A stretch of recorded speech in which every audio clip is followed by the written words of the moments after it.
आज हम बात करने वाले हैं रामायण के बारे में।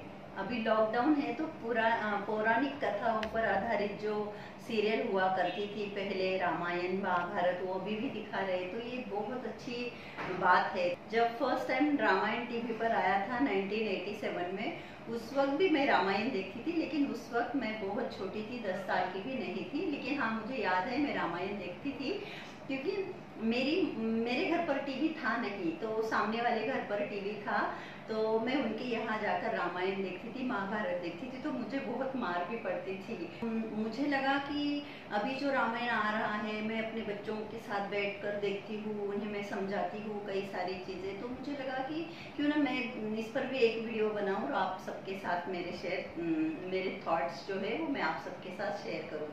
तो फ्रेंड्स, अगर रामायण की बात करें तो प्रभु श्री रामचंद्र जी का जिस दिन राज्याभिषेक होने वाला था, वो जब राजा बनने वाले थे, उसी दिन उनकी माता कैकेयी ने, जो कि एक वचन में बन चुके थे राजा दशरथ, उनसे उन्होंने मांग लिया कि राम जी का राज्याभिषेक नहीं होगा, प्रभु श्री राम को 14 साल के लिए वनवास जाना पड़ेगा, और उनके पिता ने उनको वो आज्ञा की।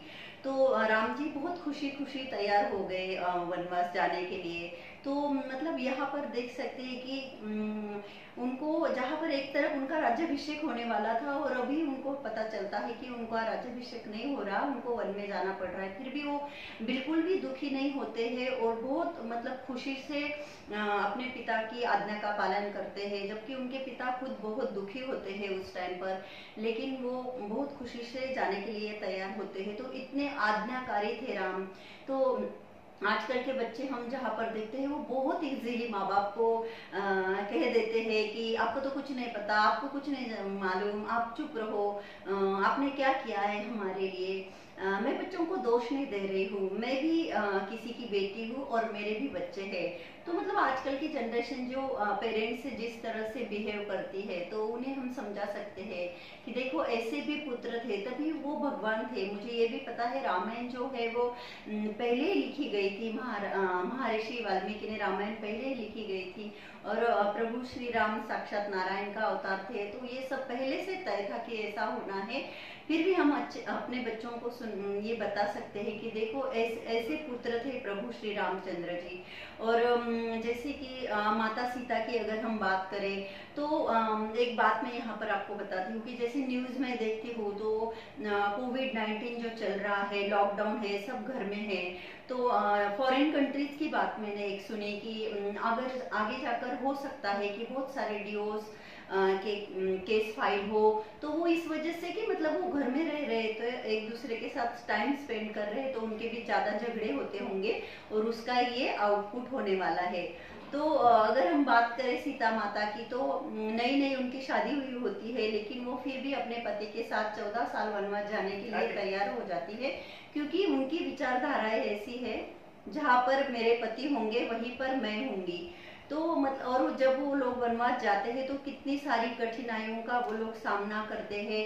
हम सबको पता है, सीता हरण की बात भी की जाए, और कई सारी उनको परेशानियां झेलनी पड़ती है। वो भी एक राजकन्या होती है, एक महाराज की बेटी है, और प्रभु श्री रामचंद्र भी एक महाराज के बेटे हैं। तो ऐसे में वो लोग वन में किस तरह से उन्होंने जीवन दिन काटे होंगे, ये हम समझ सकते हैं। फिर भी बहुत खुशी से सीता माता उनके साथ जाने के लिए तैयार होती है। और बात करें हम लक्ष्मण भैया की, तो ये इतना मतलब अच्छा एग्जाम्पल है। मतलब दुनिया में लक्ष्मण और भरत जैसे भाई तो हो ही नहीं सकते। ऐसे ही उदाहरण है कि मेरा भाई वनवास जा रहा है, तो मैं भी अपने भाई के साथ वनवास जाऊंगा। और लक्ष्मण भी, जबकि उनकी भी तब नई नई शादी हुई, ऐसा रामायण में देखा गया है, तो वो अपने भाई के साथ 14 साल के लिए चले जाते हैं, और एक सेवक की भांति हमेशा अपने भाई के पास हाथ जोड़कर खड़े रहते हैं। तो मतलब इतने ग्रेट लोग हमारी इस धरती पर होकर गए हैं। मैं तो बहुत रिस्पेक्ट करती हूँ और आप सब भी करते होंगे, लेकिन ये सिर्फ एज ए सीरियल की तरह हम देखकर बस टाइम पास नहीं कर सकते। तो हमें इनमें से बहुत सारी चीजें सीख सकते हैं, अपने बच्चों को सिखा सकते हैं।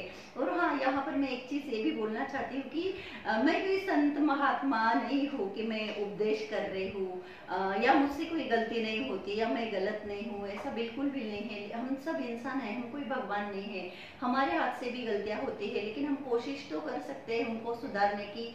मैं मानती हूँ हर बाप अपने बच्चों को अच्छे संस्कार देने की कोशिश करते हैं, हर माँ बाप को लगता है कि हमारे बच्चे संस्कारी हो। और वहीं पर दूसरी तरफ बात की जाए रावण की, जो कि राक्षस था, उसने एक परस्त्री को हरण किया था, सीता माँ को हरण किया था, तो उसकी सजा तो उन्हें भुगतनी ही पड़ी। रावण जो है वो राक्षसी प्रवृत्ति का था, तामसी वृत्ति का था, बहुत अहंकारी पुरुष था। जब रावण की जो रावण के परिवार को इस बारे में पता चला, जैसे बात करें उनके भाई विभीषण की, उन्होंने भी उन्हें बहुत समझाने की कोशिश की कि प्रभु श्री राम और लक्ष्मण ये कोई साधारण मनुष्य नहीं है, वो भगवान का अवतार है और उनकी पत्नी सीता साक्षात जगदम्बा है, तो आप सीता माता को लौटा दीजिए और प्रभु श्री राम को शरण जाइए, वो अवश्य आपको क्षमा कर देंगे। लेकिन वहां पर रावण का अहंकार आड़े आता है, उनको ये कतई मंजूर नहीं था कि वो सीता को वापस करे और प्रभु श्री राम को शरण जाए। वो बहुत तुच्छ समझते थे प्रभु श्री राम और लक्ष्मण जी को। अहंकार की वजह से रावण को अपने भाई खोने पड़े। विभीषण का उन्होंने भरी सभा में अपमान कर दिया, उनको हकाल दिया। लेकिन विभीषण जी है, उन्होंने बाकी प्रजा के बारे में सोचा, देश के बारे में सोचा कि एक इंसान की गलती की वजह से बाकी लोगों को सजा, कोई दोष न होते हुए भी उनको क्यों सजा मिले। तो इसलिए वो प्रभु श्री राम की शरण में गए और प्रभु तो प्रभु थे, उन्होंने भी उनको शरण में लिया और आखिर तक उनका साथ दिया। यहाँ तक कि रावण के विनाश के बाद, रावण के अंत के बाद उन्होंने विभीषण का राज्याभिषेक करके श्रीलंका का उन्हें महाराज बना दिया। और जहाँ कुंभकर्ण की भी बात करें कि कुंभकर्ण को भी जब ये बात पता चलती है तो उन्हें भी पता होता है कि ये गलत किया है, उनके भाई ने माता सीता का हरण किया है। उन्हें भी इस बात का ज्ञान होता है कि प्रभु श्री राम भगवान का अवतार है। लेकिन यहाँ पर दो भाइयों की बात है कि विभीषण जी ने अपने भाई को ये समझाने की कोशिश की नीति अनीति गलत सही के बारे में, लेकिन उन्होंने नहीं माना, उन्होंने उनका अपमान करके हकाल दिया। और कुंभकर्ण, उनको भी पता था ये सब गलत हो रहा है, लेकिन उनको लगा कि मेरा कर्तव्य क्या है एज अ ब्रदर, मैं एक भाई हूँ, मेरा क्या कर्तव्य है कि मेरे भाई ने जो भी किया है गलत किया है, लेकिन एज अ ब्रदर मेरा कर्तव्य है कि मैं उनको साथ दूं। और उन्होंने उनको साथ दिया और वो भी मर गए और उनके कई सारे पुत्र मर गए। जैसे कि बात करें इंद्रजीत की, तो इंद्रजीत बहुत बलशाली थे, उनका बहुत नाम था। जब इंद्रजीत को जब भी बात पता चली कि ये सच में मानव रूप में भगवान है, तो उन्होंने भी रावण को समझाने की कोशिश की, लेकिन रावण इतना अहंकारी था कि वो कोई अच्छी चीज समझने के लिए तैयार ही नहीं था। इंद्रजीत जिनका नाम मेघनाथ भी था, तो उन्होंने भी अपने पिताजी को समझाने की कोशिश की, लेकिन फिर भी रावण नहीं समझे और उन्होंने मेघनाथ को भी खो दिया। उन्होंने अपने सारे बच्चों को खो दिया, भाइयों को खो दिया, लेकिन उन्होंने सीता माँ को वापस करके प्रभु श्री राम को शरण जाना उनको मंजूर नहीं था। तो हमारे जीवन में भी कई बार ऐसे होता है कि ईगो के कारण हमारा भी बहुत सारा नुकसान होता है। हम वो नुकसान बर्दाश्त करने के लिए तैयार होते हैं, लेकिन हम अपना ईगो छोड़कर हमें किसी के सामने माफी मांगना गलत लगता है। हम नहीं कर सकते वो चीज कि माफी मांगना गलत लगता है, भले हमारा कितना भी नुकसान हो, हम माफी नहीं मांग सकते। और जहाँ पर बात की जाए राम जी युद्ध में जीत गए, वो भगवान थे, वो तो जीत तो उनको मिलने ही वाली थी, लेकिन जिस तरह से ये रामायण लिखा गया था और वैसे वो होनियां जो लिखी गई थी वो हो रही थी। तो जैसे इसको इस सब में उनको जो साथ मिला सुग्रीव का, तो सुग्रीव को भी उनके भाई वाली ने उनके साथ बहुत गलत किया था। प्रभु श्री राम जी ने वहां भी उनको सपोर्ट किया, उनका साथ दिया। वाली मर जाता है, उसके बाद उसका बेटा जो है, उसका पुत्र अंगद, उसको भी युवराज बना देते हैं और महाराज सुग्रीव को राज्याभिषेक करके सुग्रीव को राजा बना देते हैं। और जामवन का भी काफी उनको मदद रही। और हनुमान की बात करें तो उनके जैसा भक्त ना ही आज तक कभी हुआ है और ना ही आगे जाकर कभी हो सकता है।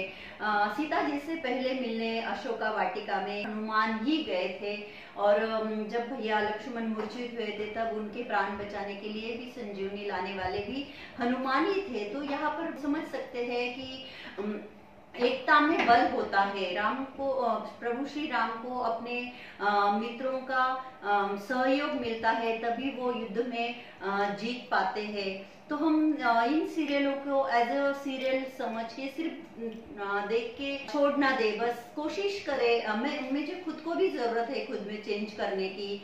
मैंने जैसे कि पहले भी कहा कि हम कोई भगवान नहीं, हम इंसान हैं, लेकिन हाँ, हम अगर कोशिश करें कि हम अपने बच्चों को भी अच्छे संस्कार दें, अच्छी बातें सिखाएं, हमसे भी जो कुछ गलतियां हुई है हम उनको भी सुधारने की कोशिश कर सकते हैं।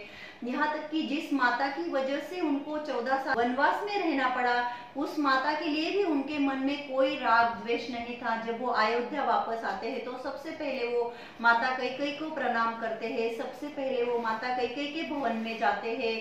तो ये देखते वक्त हम भावुक हो जाते हैं जब हम रामायण देख रहे होते हैं। तो ये इन सब से हम बहुत कुछ सीख सकते हैं कि नम्रता इंसान को क्या कुछ नहीं बना सकती। कितने भी बड़े बड़े संकट आए, हमेशा प्रभु श्री रामचंद्र जी के मुख कमल पर जो एक शांत संयम और एक स्मित दिखाया गया है, एक शांति का वो प्रतीक है, वो तो साक्षात भगवान थे। लेकिन हम भी अगर कोशिश करें तो हम में भी कुछ अच्छे गुण आ सकते हैं, हम भी किसी को अच्छे गुण दे भी सकते हैं। तो मुझे तो पौराणिक कथाएं बहुत अच्छी लगती है, मैं बहुत दिल से देखती हूँ। गलत कुछ मेरे मुंह से अगर निकल गया होगा तो मैं आप सबसे क्षमा भी मांगती हूँ। मेरे दिल में बहुत आदर है पौराणिक कथाओं को लेकर, प्रभु श्री राम जी, भैया लक्ष्मण, माता सीता को लेकर। तो मैं यही चाहती हूँ कि आप भी ये पौराणिक कथाएं देखकर अपने जीवन में कुछ अच्छे चेंज करें, अच्छे बदलाव लाए, खुद भी बदले और दूसरों को भी बदलने में हेल्प करें। यही मेरी धारणा है बस। और अगर आपको आज का ये मेरा वीडियो अच्छा लगता है तो प्लीज मेरे वीडियो को लाइक कर दीजिए, और अगर अब तक मेरे चैनल को आपने सब्सक्राइब नहीं किया है तो प्लीज मेरे चैनल को सब्सक्राइब भी कर दीजिए। मैंने सोचा आज मैं पौराणिक कथा इतना अच्छा प्रभु श्री रामचरित्र के बारे में बात करने वाली हूँ, तो इसलिए मैंने अपना गेटअप जो है वो इंडियन लुक थोड़ा कर लिया है। तो बस यही था आज का वीडियो। अपने आसपास सफाई का खास ध्यान रखें और थैंक्स फॉर वॉचिंग। नमस्ते।